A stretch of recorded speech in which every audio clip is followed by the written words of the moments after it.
Pembicaraan Kristus akhir zaman.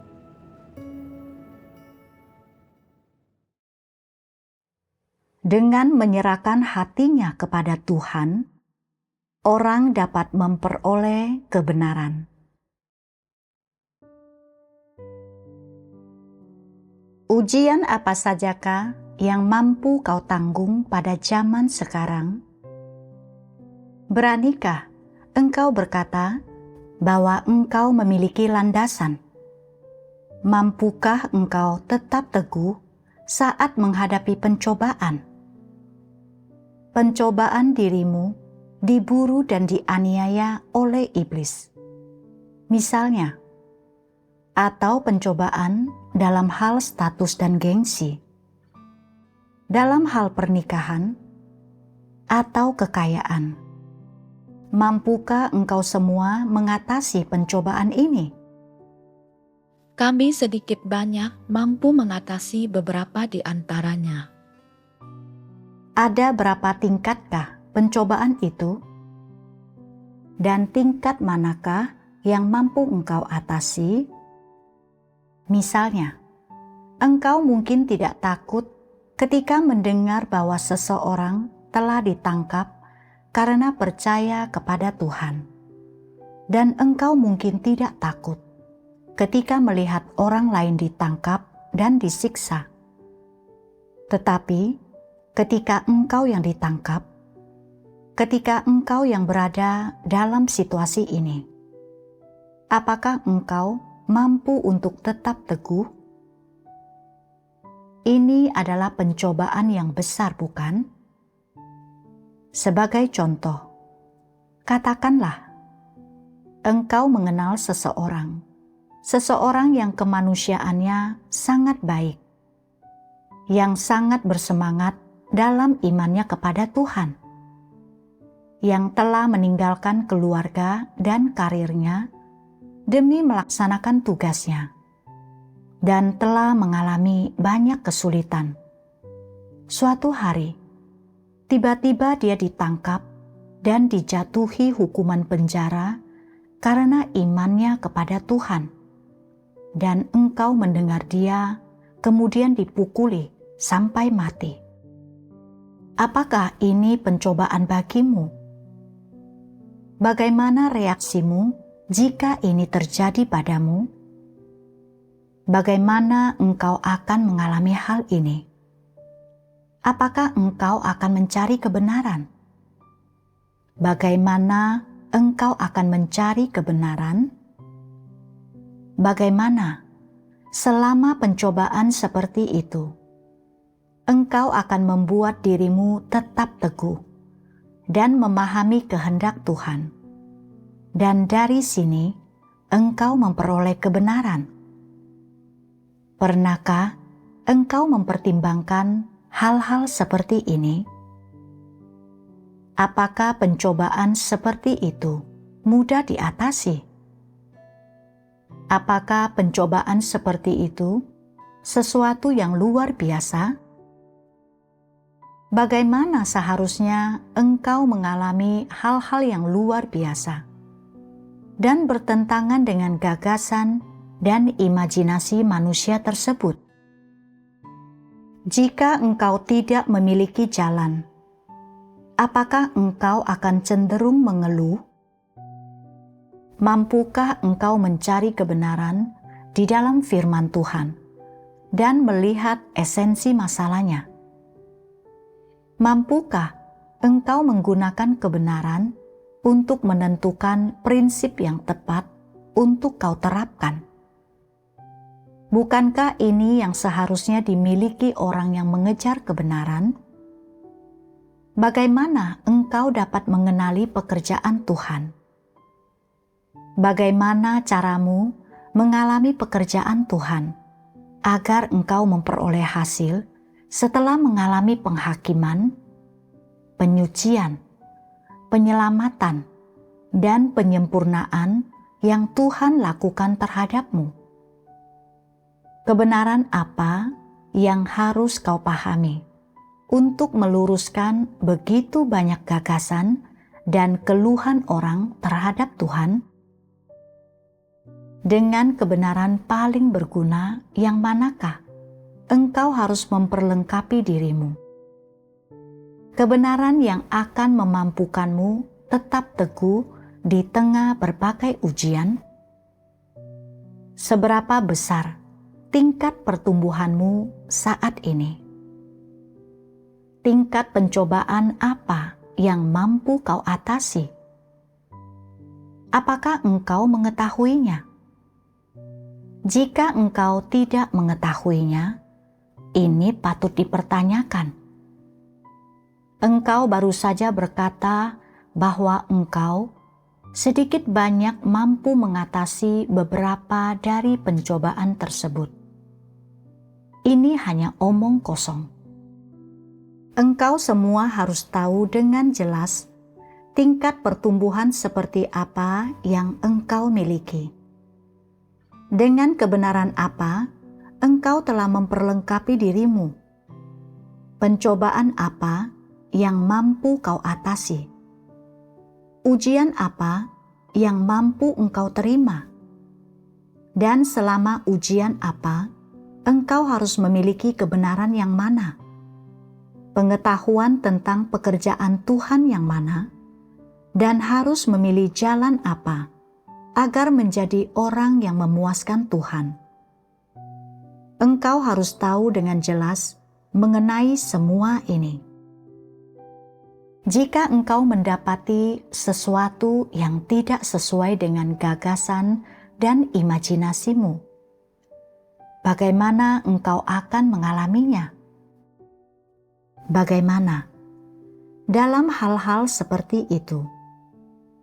Engkau harus memperlengkapi dirimu sendiri dengan kebenaran, dan dengan aspek kebenaran yang mana, agar engkau dapat melewatinya dengan lancar, agar engkau bukan saja meluruskan gagasanmu, tetapi juga memperoleh pengenalan yang benar tentang Tuhan.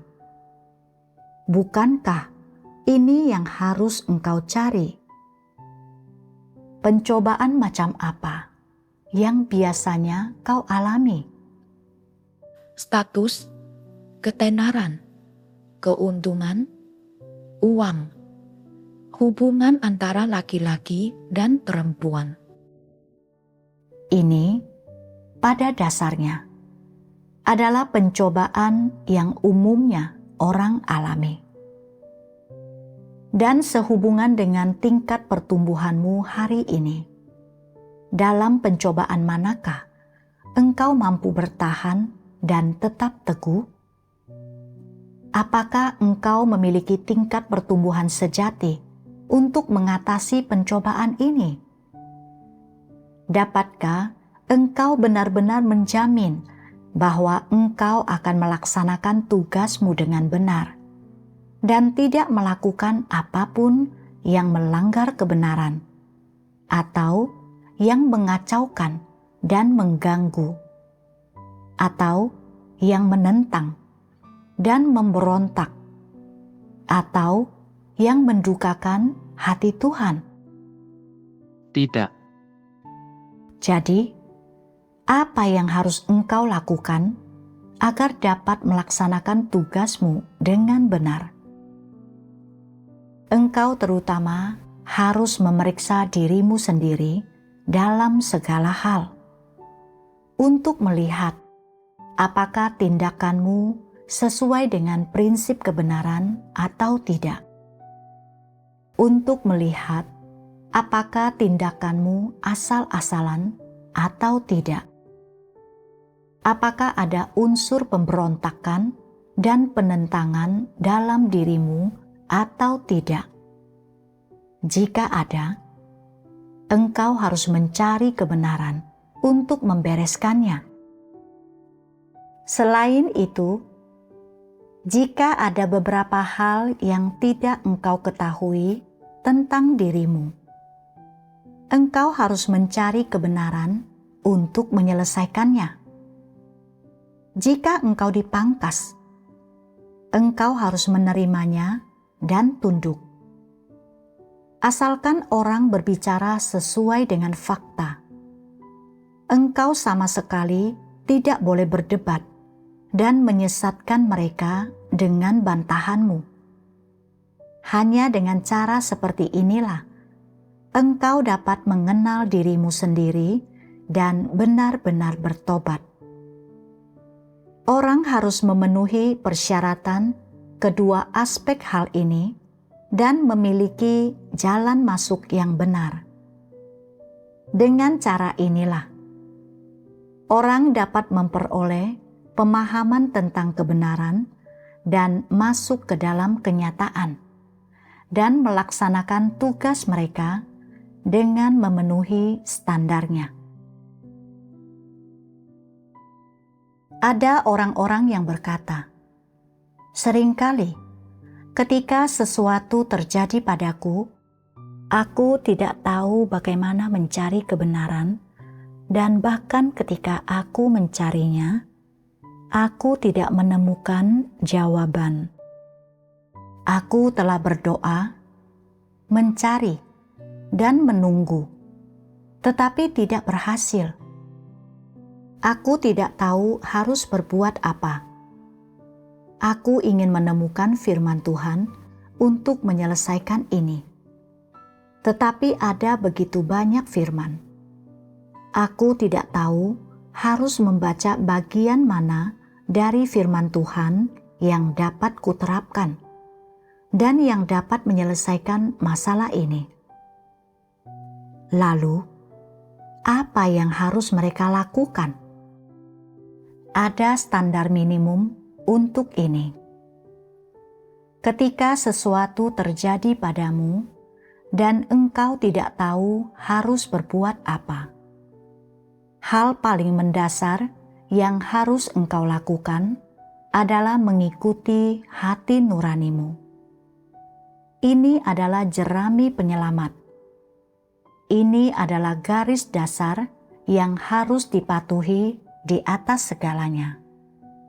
Dan ini juga adalah sebuah prinsip penerapan. Jadi, seberapa besar posisi memerintah yang dimiliki hati nurani dalam diri setiap orang? Ketika seseorang tidak memahami kebenaran, seberapa besar peran yang dapat dimainkan oleh hati nuraninya tergantung pada seperti apa kemanusiaannya. Jika orang ini tidak memahami kebenaran dan tidak bertindak sesuai dengan hati nuraninya, dan engkau tidak dapat melihat aspek apapun dari tindakannya yang menunjukkan pertimbangan sedikit pun terhadap maksud Tuhan, dan engkau juga tidak dapat melihat adanya hati yang takut akan Tuhan di dalam dirinya. Jika engkau sama sekali tidak melihat hal ini, dapatkah orang ini dianggap memiliki hati nurani dan kemanusiaan? Orang macam apakah ini? Orang semacam ini secara tepat didefinisikan sebagai orang yang tidak memiliki kemanusiaan. Dia melakukan segala sesuatu dengan tidak berdasarkan nalar ataupun hati nurani, jauh di bawah standar minimum perilaku manusia.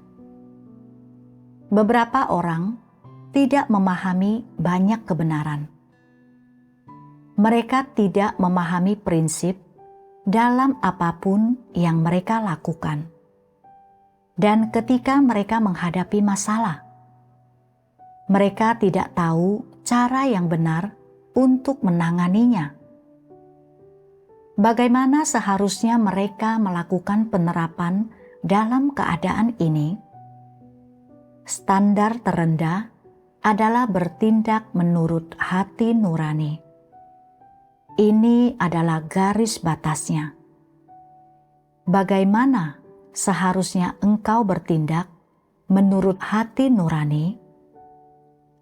Bertindaklah dengan hati yang tulus, dan berusahalah membuat dirimu layak menerima kebaikan Tuhan, layak menerima kehidupan yang Tuhan berikan kepadamu, dan layak menerima kesempatan yang Tuhan berikan untuk memperoleh keselamatan ini. Apakah itu adalah pengaruh dari hati nuranimu? Setelah engkau memenuhi standar minimum ini, engkau akan mendapatkan perlindungan dan engkau tidak akan melakukan kesalahan yang menyedihkan. Engkau tidak akan begitu mudah melakukan hal-hal yang memberontak terhadap Tuhan atau melalaikan tanggung jawabmu. Engkau juga tidak akan begitu cenderung untuk bertindak secara asal-asalan. Engkau juga tidak akan begitu cenderung untuk membuat rencana jahat demi status, ketenaran, keuntungan, dan masa depanmu sendiri. Inilah peran yang dimainkan oleh hati nurani. Hati nurani dan nalar, kedua-duanya seharusnya menjadi bagian dari kemanusiaan seseorang. Keduanya adalah hal yang paling mendasar dan paling penting. Orang macam apakah yang tidak memiliki hati nurani dan tidak memiliki nalar kemanusiaan yang normal? Secara umum, dia adalah orang yang tidak memiliki kemanusiaan. Orang yang memiliki kemanusiaan yang sangat buruk.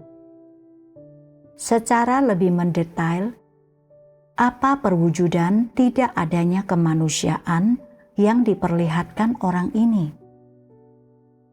Cobalah menganalisis ciri-ciri apa yang ditemukan dalam diri orang-orang semacam itu, dan perwujudan spesifik apa yang mereka tunjukkan. Mereka egois dan hina. Orang-orang yang egois dan hina bersikap asal-asalan dalam tindakan mereka dan menjauh dari apapun yang tidak berkaitan dengan mereka secara pribadi. Mereka tidak memikirkan kepentingan rumah Tuhan. Mereka juga tidak menunjukkan perhatian kepada kehendak Tuhan. Mereka tidak terbeban untuk melaksanakan tugas mereka ataupun bersaksi bagi Tuhan. Dan mereka tidak memiliki rasa tanggung jawab. Apa yang mereka pikirkan setiap kali mereka melakukan sesuatu? Pemikiran pertama mereka adalah, apakah Tuhan akan tahu jika aku melakukan ini? Apakah ini terlihat oleh orang lain? Jika orang lain tidak melihatku mencurahkan semua upaya ini dan bekerja dengan rajin, dan jika Tuhan juga tidak melihatnya, maka tidak ada gunanya mencurahkan upaya atau menderita untuk ini. Bukankah ini sangat egois? Ini juga niat yang hina.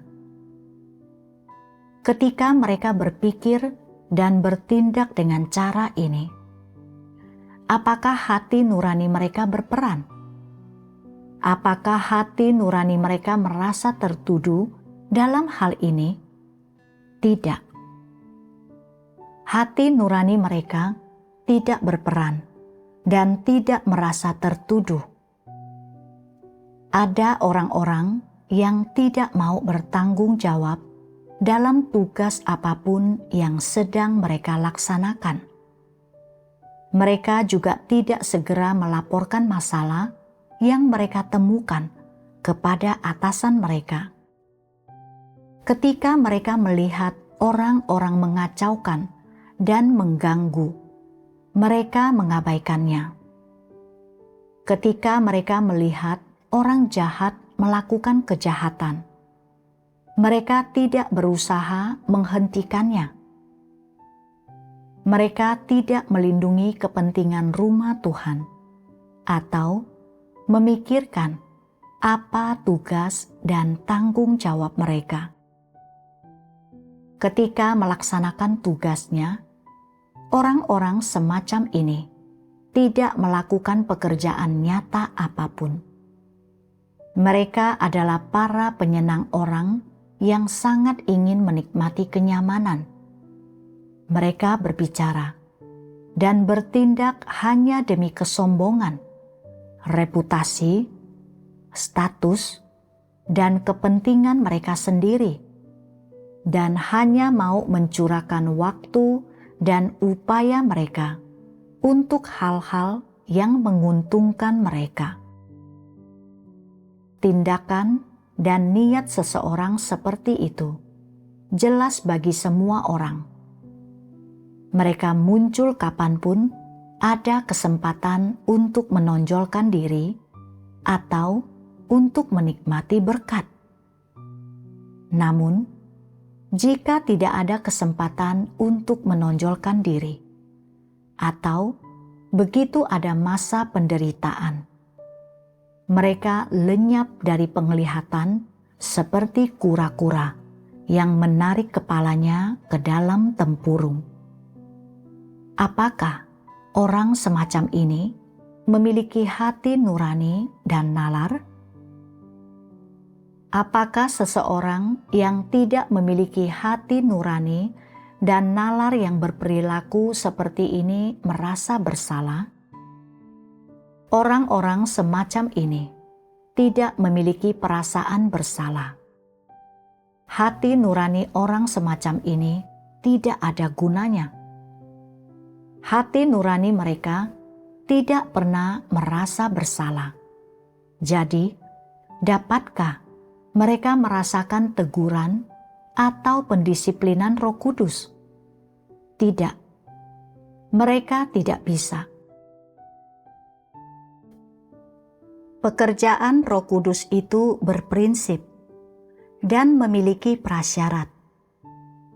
Dalam diri orang seperti apakah Roh Kudus biasanya melakukan pekerjaannya? Prasyarat apa yang harus dipenuhi seseorang untuk mendapatkan pekerjaan Roh Kudus? Mereka yang percaya kepada Tuhan harus memahami apa yang setidaknya harus mereka miliki untuk mendapatkan pekerjaan Roh Kudus.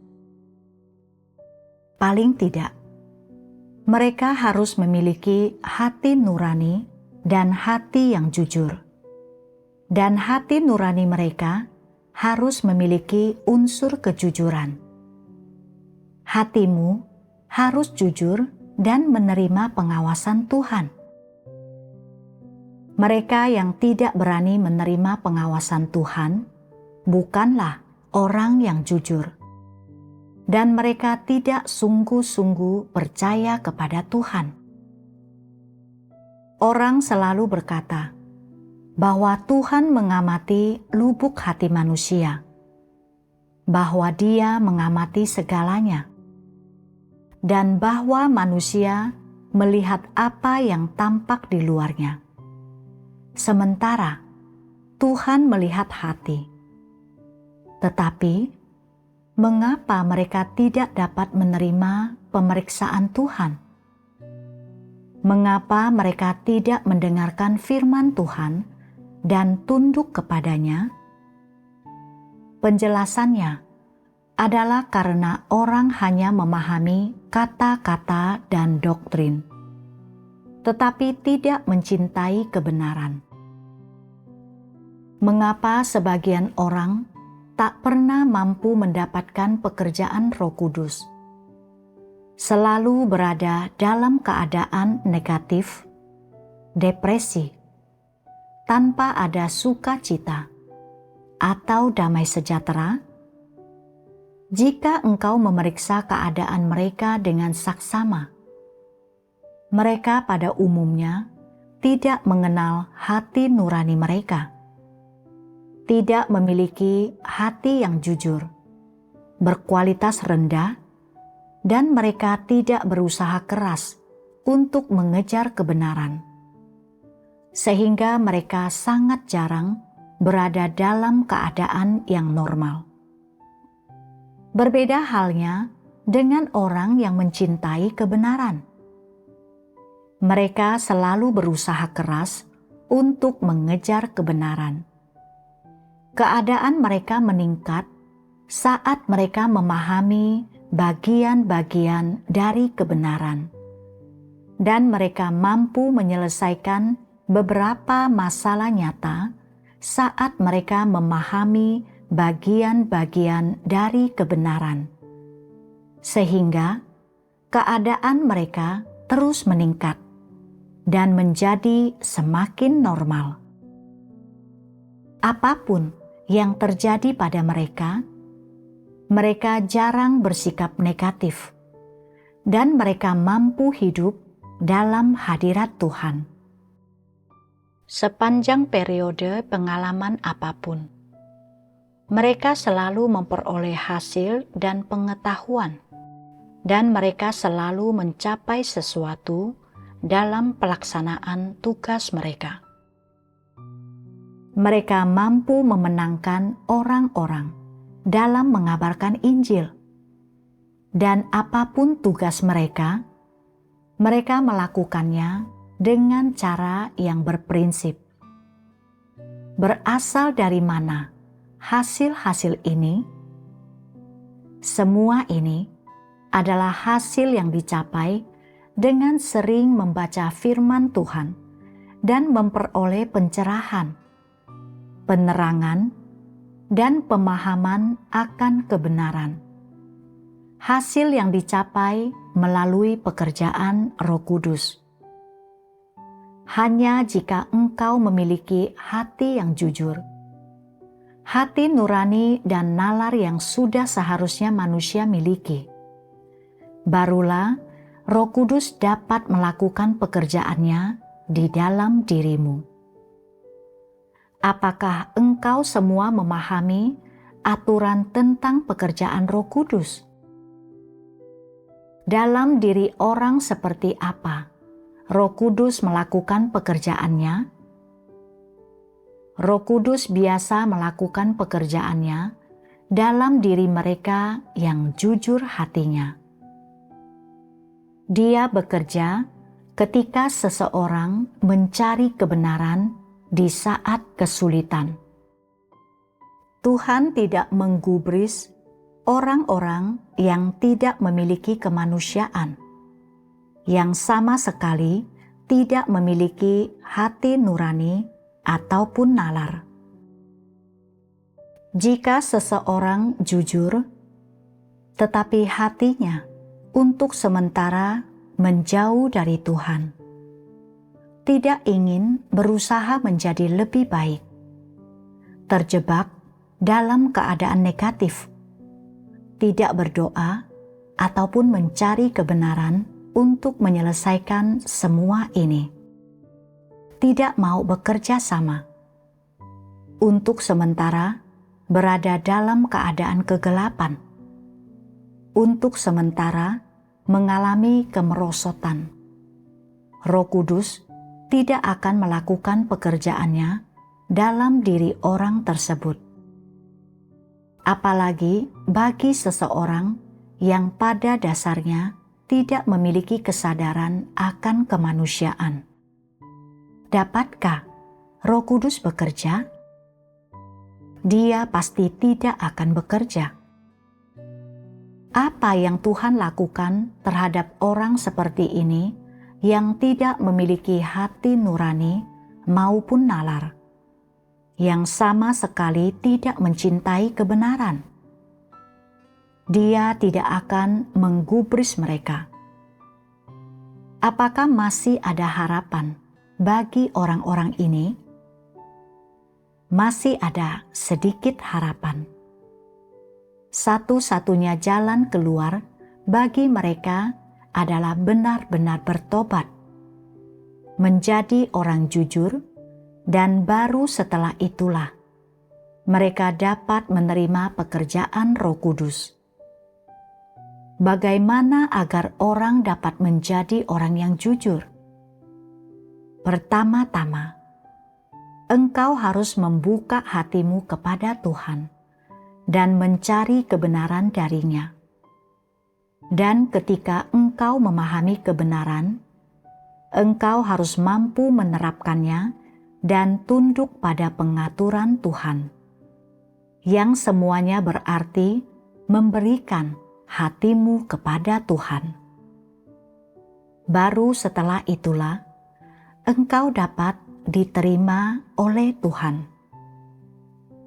Engkau harus terlebih dahulu melawan dagingmu, melepaskan keangkuhan dan kesombonganmu sendiri, melepaskan kepentinganmu sendiri, mengerahkan segenap kemampuanmu dalam tugasmu, baik tubuh maupun pikiranmu, melaksanakan tugasmu dengan hati yang tunduk, dan berpikir dalam hatimu bahwa selama engkau memuaskan Tuhan, tidak masalah jika engkau menderita, jika engkau mengalami kesulitan, dan engkau berdoa kepada Tuhan dan mencari kebenaran. Lihatlah bagaimana Tuhan menuntunmu, dan lihatlah apakah ada damai sejahtera dan sukacita di dalam hatimu atau tidak. Apakah engkau memiliki bukti ini atau tidak? Jika engkau ingin menerima pekerjaan Roh Kudus, engkau harus terlebih dahulu benar-benar bertobat, menyerahkan dirimu kepada Tuhan, membuka hatimu di hadirat-Nya, dan melepaskan sampah yang sangat engkau hargai, seperti ketenaran, keuntungan, dan status. Jika engkau terus mengejar hal-hal ini, tetapi masih ingin menuntut berkat besar dari Tuhan, apakah Dia akan menggubrismu? Pekerjaan Roh Kudus memiliki prasyarat. Tuhan adalah Tuhan yang sangat membenci kejahatan, dan Dia adalah Tuhan yang kudus. Jika orang selalu mengejar ketenaran, keuntungan, dan status, dan dari awal hingga akhir mereka tidak dapat melepaskan hal-hal ini, jika hati mereka tertutup bagi Tuhan, jika mereka tidak berani terbuka kepadanya, jika mereka selalu menolak pekerjaan dan bimbingannya, maka Dia tidak akan melakukan apapun. Tuhan tidak harus melakukan pekerjaannya dalam diri setiap orang, memaksamu melakukan ini atau itu. Tuhan tidak memaksamu. Hanya roh jahat yang memaksa orang melakukan ini atau itu, bahkan merasuki seseorang secara paksa untuk mengendalikan mereka. Pekerjaan Roh Kudus sangat lembut, sehingga ketika Dia menggerakkanmu, engkau bahkan tidak merasakannya. Engkau akan berpikir seolah-olah tanpa sadar engkau telah memahami dan terbangun. Beginilah cara Roh Kudus menggerakkan orang. Jadi, jika seseorang ingin mendapatkan pekerjaan Roh Kudus, mereka harus sungguh-sungguh bertobat dan sungguh-sungguh bekerja sama. Bagaimana engkau dapat memberikan hatimu kepada Tuhan? Ketika sesuatu terjadi padamu, engkau harus menyatakan kepada Tuhan bahwa engkau tidak akan mengandalkan dirimu sendiri. Memberikan hatimu kepada Tuhan berarti membiarkan Tuhan menjadi tuan atas rumahmu. Selain itu, engkau harus melepaskan hal-hal yang menghalangimu untuk menerapkan kebenaran, seperti reputasi, status, keangkuhan, dan kesombongan. Membiarkan Tuhan menuntunmu, membiarkan hatimu tunduk kepadanya, membiarkan Dia menguasai hatimu, dan engkau harus bertindak sesuai dengan firman-Nya. Begitu engkau mampu melepaskan hal-hal yang dinikmati daging, dan Tuhan melihat bahwa engkau tidak lagi memikul beban, tetapi datang ke hadapan-Nya dengan hati yang tunduk, bersedia mendengarkan firman-Nya, dan tunduk pada pengaturan dan rencananya. Membiarkan Dia untuk bertindak, membiarkan Dia untuk menuntunmu. Begitu Tuhan melihat bahwa engkau tulus, maka Roh Kudus akan melakukan pekerjaannya.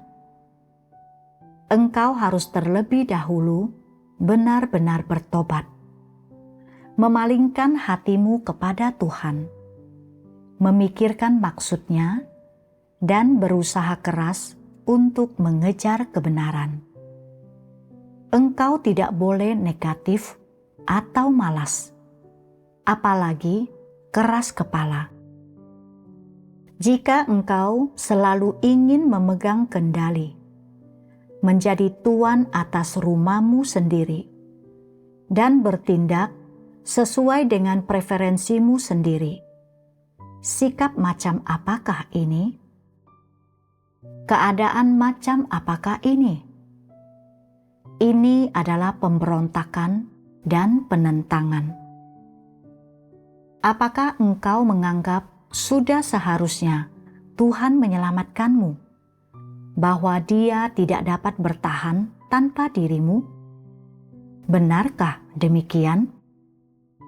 Mengapa pekerjaan Tuhan pada akhir zaman beralih ke orang-orang non-Yahudi? Mengapa Dia tidak melakukannya di Israel? Mengapa Dia tidak melakukannya di dunia keagamaan? Itu karena mereka terlalu memberontak dan menentang Tuhan, sehingga Dia mengalihkan pekerjaan ini kepada orang-orang non-Yahudi. Bagaimana Tuhan memandang hal ini? Tuhan menyelamatkan mereka yang menerima kebenaran. Tidak masalah apakah mereka dipertobatkan dari agama mereka, atau mereka adalah orang-orang tidak percaya yang menerima pekerjaan ini.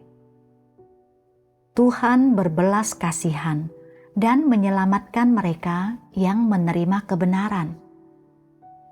Apakah engkau semua jelas tentang hal-hal ini? Setiap hal yang Tuhan lakukan sangatlah bermakna, dan terdapat watak dan hikmat Tuhan di dalamnya. Tentu saja, manusia tidak memiliki apapun untuk disombongkan ketika mereka memahami maksud Tuhan atau tunduk pada pengaturannya. Jangan menganggap dirimu pintar, atau mencintai kebenaran, atau menganggap dirimu lebih kuat daripada orang lain. Hanya karena engkau pandai dalam satu hal, bukan berarti engkau juga pandai dalam hal lain. Jadi, engkau harus sering berdoa dan mencari kebenaran dalam segala hal. Engkau harus memeriksa semua tindakanmu untuk melihat apakah engkau memiliki hati yang takut akan Tuhan atau tidak.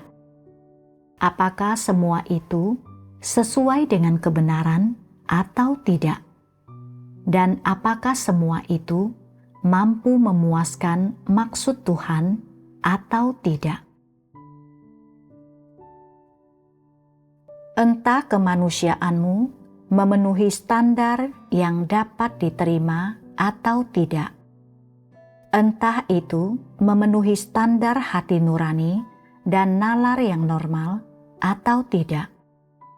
Tuhan hanya memperkenan orang-orang yang mengejar kebenaran. Pengejaran akan kebenaran dan jalan masuk kehidupan tidak ada habisnya. Jika seseorang hanya memiliki hati nurani dan bertindak menurut hati nuraninya, prinsip ini tidak memenuhi standar kebenaran.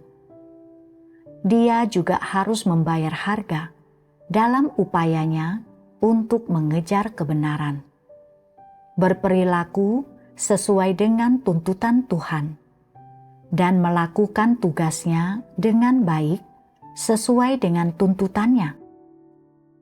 Hanya mengejar dengan cara seperti ini, barulah dia dapat memperoleh jalan masuk kehidupan, memahami dan memperoleh kebenaran, serta memuaskan kehendak Tuhan. Ada orang-orang yang memiliki sedikit kemanusiaan, yang memiliki sedikit hati nurani dan nalar, sehingga mereka berpikir, melakukan tugas sesuai dengan hati nuraniku akan layak bagi Tuhan. Benarkah pemikiran ini? Dapatkah standar hati nurani menggantikan kebenaran? Dapatkah engkau tunduk kepada Tuhan dengan bertindak sesuai dengan hati nuranimu? Dapatkah engkau mengikuti kehendak Tuhan? Dapatkah engkau membenci dan melawan iblis? Dapatkah engkau benar-benar mencintai Tuhan? Dapatkah engkau mempermalukan iblis? Apakah bertindak menurut hati nuranimu merupakan kesaksian yang benar? Semua ini tidak dapat dicapai. Apa yang merupakan standar hati nurani? Hati nurani adalah perasaan dalam hati seseorang, penilaian dari hati seseorang, dan itu mewakili preferensi manusia yang normal. Seringkali, banyak pasal hukum dan gagasan moralitas yang dibuat berdasarkan perasaan hati nurani, sehingga perasaan hati nurani dengan mudah menggunakan pasal-pasal hukum dan gagasan moralitas sebagai standar. Jadi, perasaan hati nurani jauh dari standar kebenaran. Dan terlebih lagi, perasaan hati nurani dikendalikan oleh perasaan atau mudah ditipu dan disesatkan oleh kata-kata yang terdengar indah, sehingga menimbulkan banyak kesalahan. Jika orang tidak memahami kebenaran, mereka tunduk pada tipu daya setan, dan mereka membiarkan iblis mengeksploitasi mereka untuk mendapatkan keuntungan. Jadi, bertindak menurut hati nuranimu jauh dari tuntutan Tuhan. Engkau juga harus berusaha keras mengejar kebenaran. Hanya jika engkau memahami kebenaran dan melaksanakan tugasmu sesuai dengan prinsip, barulah engkau dapat memenuhi tuntutan Tuhan. Standar kebenaran jauh melebihi standar hati nurani. Jika engkau hanya melakukan tugasmu sesuai dengan hati nuranimu, dapatkah engkau menerima perkenanan Tuhan? Engkau tidak bisa. Karena hati nurani tidak bisa menggantikan kebenaran. apalagi menggantikan tuntutan Tuhan. Engkau tidak bisa puas dengan melakukan tugasmu sesuai dengan hati nuranimu. Melakukan ini tidak akan membuatmu menerima perkenanan Tuhan.